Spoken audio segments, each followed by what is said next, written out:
submission to, or we are starting with submission to human authority. And we are starting with submission to natural parents, because there are different kinds of parents. So I will just run through it quickly. There's natural parents, there's social parents, there's spiritual parents. And with natural parents, we are talking about your biological parents, so your mom and your dad. Natural parents could also be your foster parents if your biological parents are not around, foster parents, or your guardians. And then there's also, for those who are married, your parents-in-law are also a form of parents for you. And then when we look at society, there are also parents in society. So in society, you might have some mentors. So those are the people that you look up to, whether it's professionally or academically or whatsoever way. These are people that you look up to, who kind of mentor you, or who kind of nurture you into being a responsible person. Generally, we also have parental figures in society. So that would be the president, kings, governors, ministers, people in positions of authority in society. These are also parental figures in society. And then we have the patriarchs and the matriarchs. So those are the fathers and mothers of social movements. So for example, Martin Luther King, or Nelson Mandela, or Ya Santua, or whosoever you can think of who really, Prince, good to see you. Anyone that you can think of who really fought for some kind of freedom for other people to have. That would be a patriarch or a matriarch. And then we also have spiritual parents. So with your spiritual parents, you can also have mentors. So you can have spiritual mentors. Then you have your parents in the Lord. So those are usually the people, so the man or the woman or the couple maybe that led you to the Lord. Those would be your parents in the Lord. And then there's also the covenant parents as well. So those are the spiritual parents. And then of course there's the divine Trinity, Father, Son, and Holy Spirit, who are also our divine fathers. So today we are starting with the natural parents. But before that, I think I should say this, that the same rule applies to all of them. That you don't submit to anything that is contrary to the ways or the will of God. So whether it's your natural parents, whether it's your spiritual parents, whether it's your social parents, you should not submit to anything that they ask you to do that is contrary to the will of God. Same when we looked at submission in marriage. When you are submitting to your husband, you submit to the extent that it is in line with the will of God. Anything that goes contrary to the will of God, you do not submit to. So starting with biological parents, for example. When we read Exodus chapter 20, verse 12, this is a verse that we all know, I believe, where in one of the 10 commandments, God says, honor your father and your mother, that your days may be long upon the land which the Lord your God gives you. And in Colossians 3, verse 20, and in Ephesians 6, verse 1 to 3, Paul repeats this promise, or Paul repeats this command. In Ephesians, he even still adds the promise. Right? He adds the promise. He says, honor your father and mother, which is the first commandment with promise, that it may be well with you and you may live long on the earth. And that tells us that promise has not expired. There is still a blessing that you get. There is still that blessing of long life that you get when you obey or when you honor your parents. I know that sometimes when we get to a certain age, we feel like we are adults. We are no longer children. And we are not subject to our parents.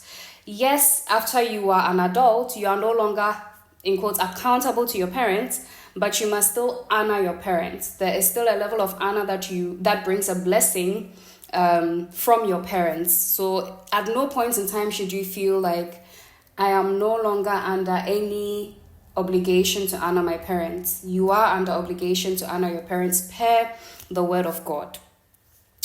And so when you look at Ephesians 6, 1 to 3, it says, first of all, children, obey your parents in the Lord, for this is right. And then it says, honor your father and your mother.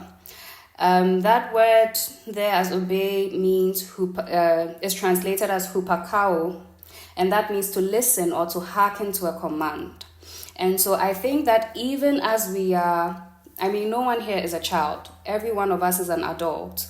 But even as we are adults and we are responsible for ourselves and we can make our own decisions, we should consider the wisdom in our parents' ears. And we should listen to them when they speak. We shouldn't think that they are archaic because this is a new generation and things are done differently and all of that.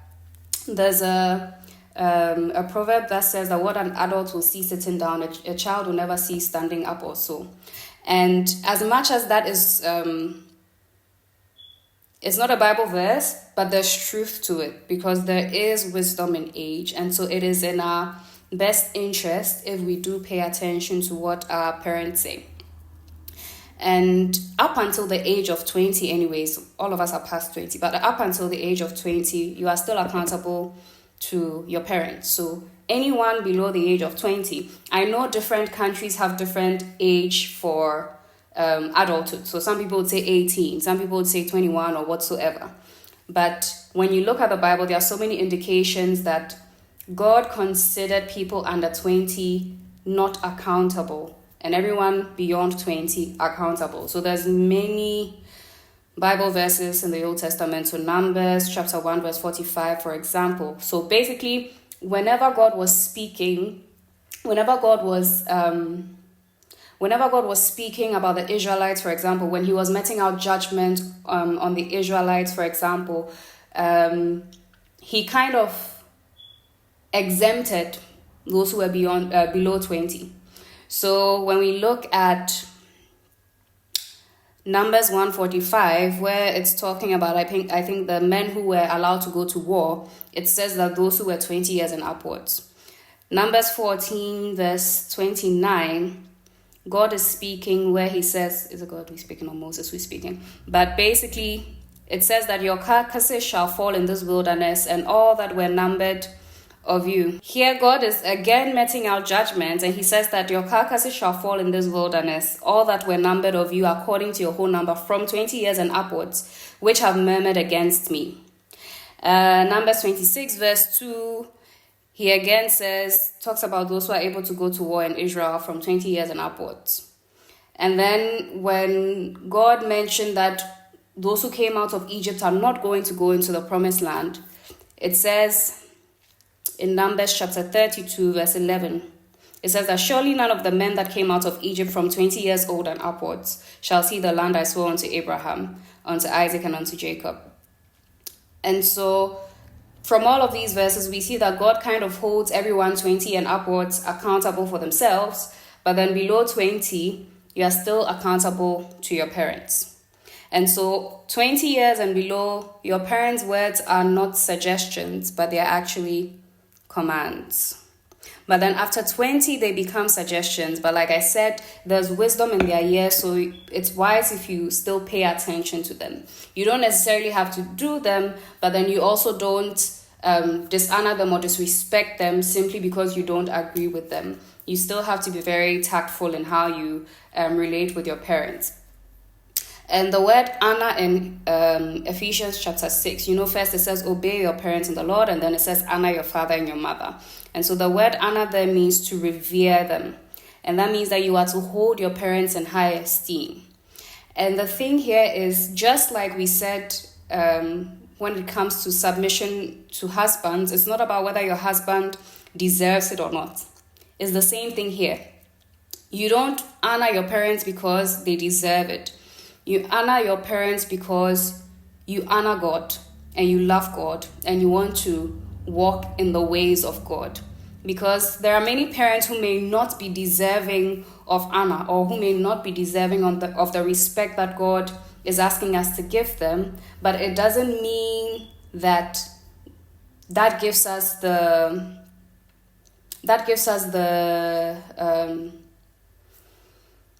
freedom to disrespect them or to dishonor them, right? So it's not so much that you are honoring their bad behavior, or it's not so much that you are honoring whatever it is that they are doing, but you are honoring their God-given position in your life.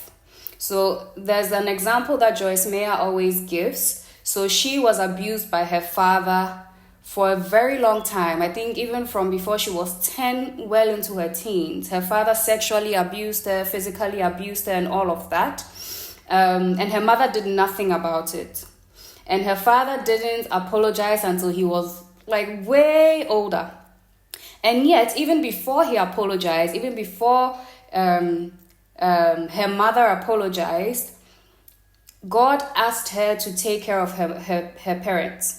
So when they were old and they couldn't take care of themselves anymore, God actually asked her to take care of them, pay all their bills, make sure that they are well taken care of until they died. And she didn't want to do it, of course.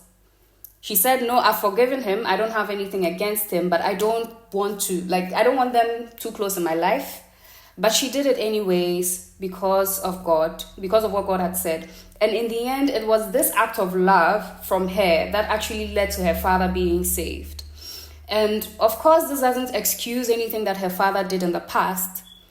But for sure, the saving of her father's soul is definitely of great price before God. And so that goes to show us that when God asks us to do something that we may not necessarily want to do, or when God asks us to walk in love towards people who are not very lovable, or when God asks us to walk in love towards people who we feel are not deserving of love, there's a bigger purpose. There's a bigger purpose for us, but there's also a bigger purpose for the other person. God could be using that love that we are showing to the person as a way to reach that person's heart, but God could also be using it to reach us. By transforming our hearts so that we walk in love towards people, God makes us more like Him. But then if God should entertain I don't want to do this, I don't want to do that, I don't want to be near this person and all of that, we limit ourselves in how much of God we can experience. Because the fact is that God is love. And sometimes, or a lot of the time, love is painful. Love actually hurts. If love wasn't painful, Jesus wouldn't have had to die on the cross.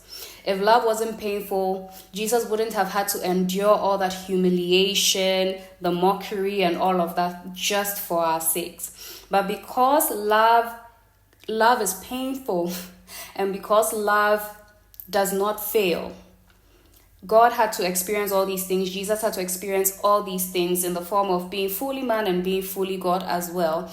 And when we want to experience God as well, when we want to be as close to God, when we want to know God's heart, we would also have to go through shadows of these things, because none of us can really experience what Jesus went through. But we experience shadows of these things when we are walking in love towards people who are not very lovable, when we are giving honor to people who are not so honorable.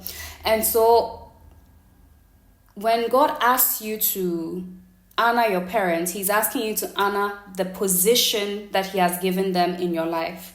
But it doesn't mean that you entertain or you condone their behavior, for example. I mean, one biblical example is Ham. So Noah's son in Genesis chapter 9, verse 20 to 27. The Bible talks about the fact that Noah got drunk, and then Ham saw his nakedness and went to tell his brothers, and then his brothers went backwards to cover their father's nakedness. And when his father woke up and realized what his son had done, he actually cursed him. And that curse actually did harm him, right? And the question is, was Noah right to become drunk? No.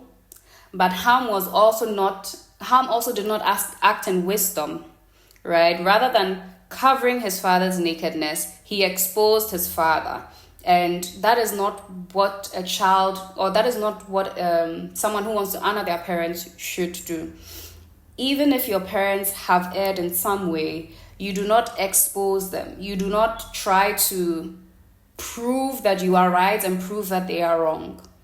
The point is that you should show them honor whether they deserve it or not. And one thing that I think we especially in our generation today, what we don't realize is that there's so much power in the blessing of a father. There's so much power in the blessing of a parent figure, so a father or a mother. And that's why in Jewish tradition, it is the father's responsibility to pass on the blessings to his sons. And usually, the sons who do not honor their fathers do not get good blessings. So when we look at Genesis chapter 49, verse 3 to 4, so Genesis chapter 49, Jacob is blessing his sons.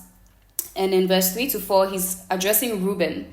And he says, Reuben, you are my firstborn, my might and the beginning of my strength, the excellency of dignity and the excellency of power.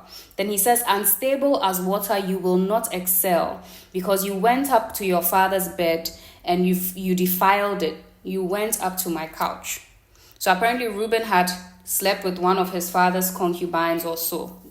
And this is the blessing, which was really not a blessing, that Jacob pronounced over Reuben. And we see in the Bible actually that the father's blessing also always comes to pass, even the negative ones. So not blessings and curses. The father's pronouncements always come to pass, even the negative ones, when God does not intervene. So, for example, with Levi, when we read Genesis chapter 49, verse 5 to 7, it says that Simeon and Levi are brethren. Instruments of cruelty are in their habitations. O my soul, come not into their secret, unto their assembly. My honor, be not thou united. For in their anger they slew a man, and in their self-will they digged down a wall. Cursed be their anger, for it was fierce, and their wrath, for it was cruel. I will divide them in Jacob. I will scatter them in Israel. So this is the pronouncement that Jacob made over his sons Simeon and Levi. And that was because when his daughter Dinah was raped, they were the ones who went out to kill the people of the prince who had defiled Dinah. And here Jacob is saying that I will divide them in Jacob and scatter them in Israel. Now when we look at Numbers chapter 35, verse 2, it said, God is saying that command the children of Israel that they give unto the Levites of the inheritance of their possession cities to dwell in, and you shall also give unto the Levites suburbs for the cities around them. So when you look at the Levites are the only ones in Israel who don't have like their own land to dwell in, but rather they were given a portion in each tribe's circumference, or within each tribe's borders to dwell in. So indeed, they were scattered in Israel in the end.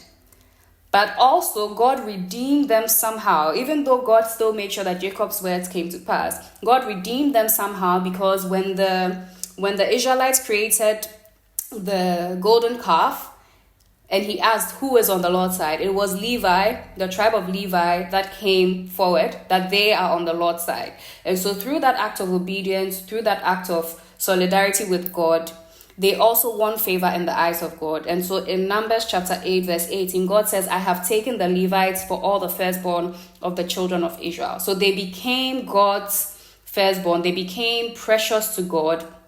And they now became the ones who served God directly, the tribe of Levi. And so in spite of the fact that they did wrong against their father, and their father made negative pronouncements on their lives, and that did come to pass, without God's intervention, it probably would have gone differently. They would have been scattered. We never would have heard about the tribe of Levi doing anything supernatural or doing anything good. And so that's just to go to say that there is so much power in the blessing of a parent figure. And that's why we shouldn't take it for granted at all. Yes. And so that shows us also that God is a God of covenant, and God does not play with covenant.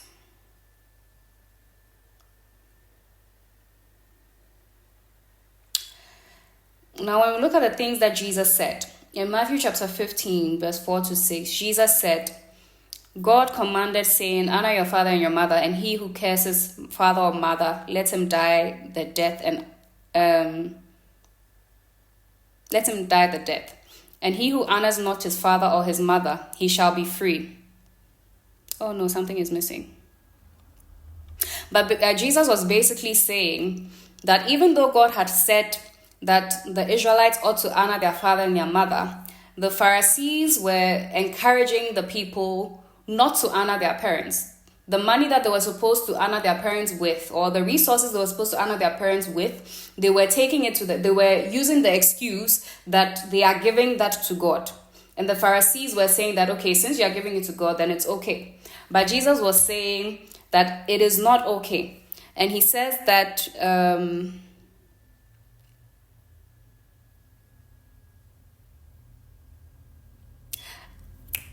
I didn't add that here. But then Jesus was also saying that they are making the word of God of none effect through the traditions of men, right?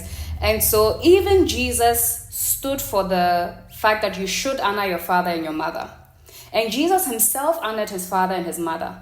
Jesus honored Joseph even though Joseph was not his biological father. He learned his trade. He supported them. And even on the cross, when Jesus was, a dying man doesn't really have time for anything else but dying. But even on the cross, Jesus still made sure that his mother was taken care of. He honored Mary by not leaving her to fend for herself. He honored Mary by leaving her in the care of John, which you could argue that John is one of Jesus's most trusted and closest disciples. So in that, we even have an example in Jesus of honoring our parents. And someone can argue that, well, Mary took care of Jesus, Mary was great to Jesus and all of that. But the point here is that, Mary knew that Jesus was not just her son, but Jesus was also her Lord. And Jesus did not have to do anything. Like I said, he was busy dying, if I can say that. But he still had the time to make sure that his mother is taken care of. And so if Jesus, even in the midst of struggles and even in the midst of something so intense, still honored his mother and still honored his parents, then we also have no excuse to not honor the parental figures that God has put in our lives.